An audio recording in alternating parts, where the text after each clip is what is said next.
안녕하세요. 네, 정신건강 매거진입니다. 이번 시간에는 지난 시간에 이어서 대한조현병학회 홍보이사이신 이정석 교수님을 모시고 조현병에 대한 자세한 말씀 또 들어보도록 하겠습니다.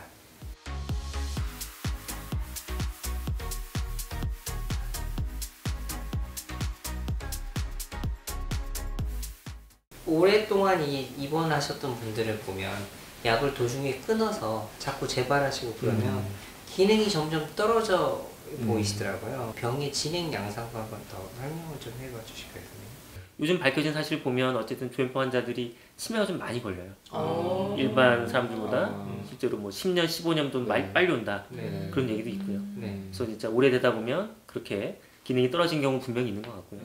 확실히 좀 재발도 영향을 미치는 것 같고 사실 가장 중요한 게 증상이 생기고 나서 얼마나 빨리 치료받느냐가 가장 중요합니다.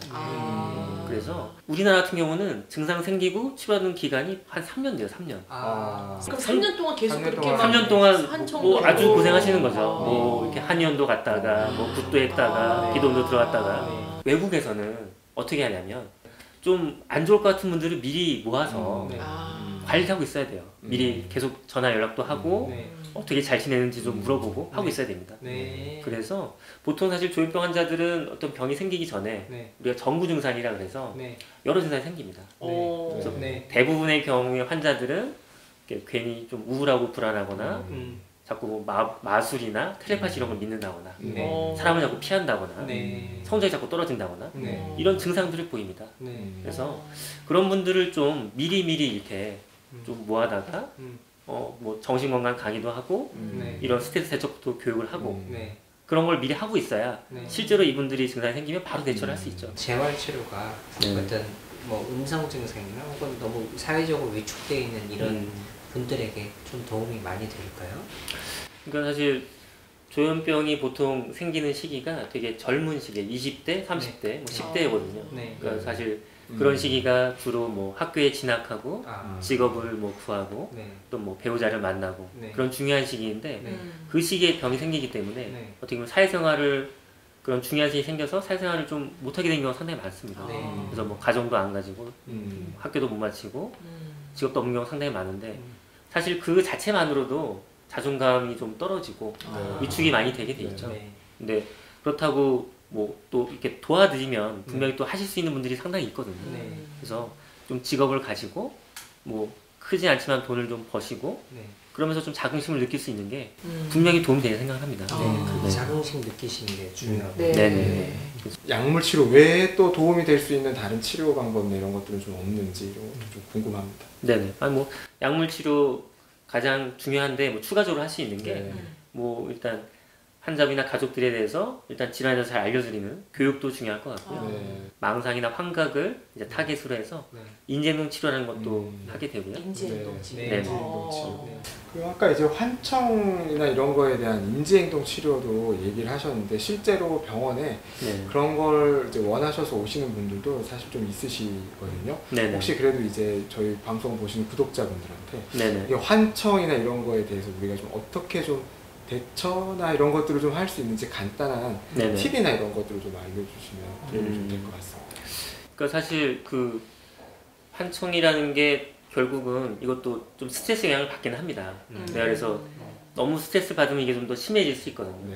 그래서 자꾸 이렇게 나에게 힘든 소리가 자꾸 들리는데 이걸 더 신경 쓰다 보면 사실 더 심해질 수 있어요.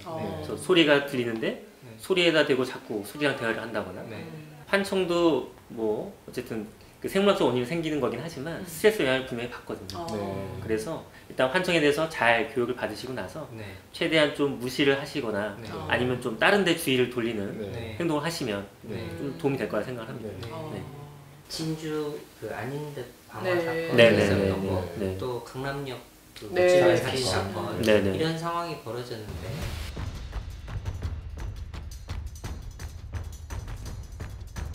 그러면 지금 요 어떤 인권과 이 치료 권리 요 부분에서 학회에서는 어떻게 이 입원이나 이런 과정에 대해서 입장을 가지고 계신지 좀 궁금합니다. 명백하게 자신이나 남에게 해를 끼친다라고 판단이 되지 않으면 입원이 안 돼요. 그래서 그 사실 해를 끼친다는 기준 자체가 되게 애매모호하기 때문에 많은 경우에 예를 들면 칼을 두고 막 이러다가 경찰이 갔는데 난 경찰 오니까 좀 참는다거나 그럼 입원이 안 되고 또 문제가 일으키고 그런 경우 상당히 많습니다. 결국 어떻게 보면 아주 큰 일이 벌어지기 전까지 입원이 어려운 상황이 돼서 되게 보면 입원 치료 좀 시기를 놓치는 경우가 상당히 많죠. 또 그리고 문제가 그 입원 치료 결정하는 주요 주체가 가족입니다. 보호자 2분 동의해야 많은 경우 입원이 되는데 특히 안인근 씨 같은 경우는 형이 계속 막 노력했었는데 형 혼자고 그 되게 법적 조건이 되지가 않아서 보호자 조건이 되지가 않아서 입원이 결국 안 됐었습니다. 그래서 그 부분이 참 안타깝다는 생각을 하고 물론 인권을 중요시해야 되지만 분명히 좀 문제가 되는 분들도 있긴 하거든요. 소수이긴 하지만 그런 분들의 경우에는 좀 다른 잣대를 적용하고 꼭 가족이 아니라 예전에 뭐 친해 국가 책임자 이런 얘기도 나왔듯이 뭐 법원이나 아니면 독립된 기구에서 입원 여부를 좀 판단하는 게 필요하지 않을까 생각하고 있습니다. 좀 치료를 잘 유지하게 좀 도와준다고 할까? 네.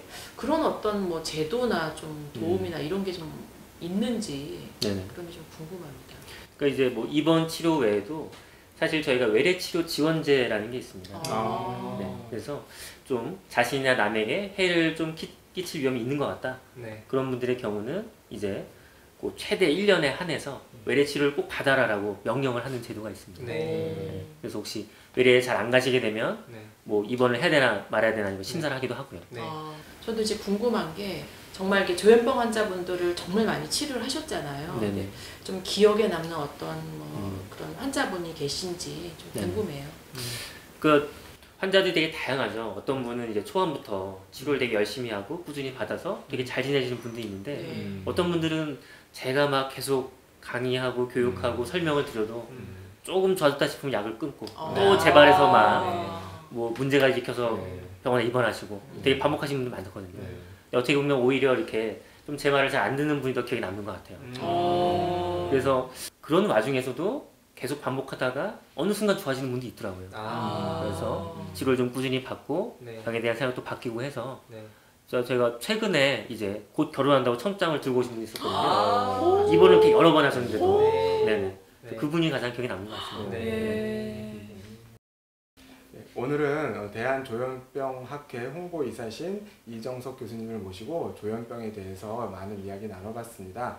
조현병이 어떤 병인지, 그리고 이제 가족들은 또 어떻게 대해야 되는지, 어떻게 하면 치료를 하고 원인은 무엇인지 이런 것들에 대해서 전반적으로 좀 알아봤고요. 환자분들에게 이 영상이 좀 많이 도움이 되셨길 바랍니다. 이 방송을 보시고 도움이 되셨다면 좋아요와 구독을 좀 눌러주시길 바라고, 궁금한 게 있으시면 댓글 남겨주시면 다음에 더 좋은 컨텐츠로 찾아뵙도록 하겠습니다. 이상 정신건강 매거진이었습니다. 안녕히 계세요.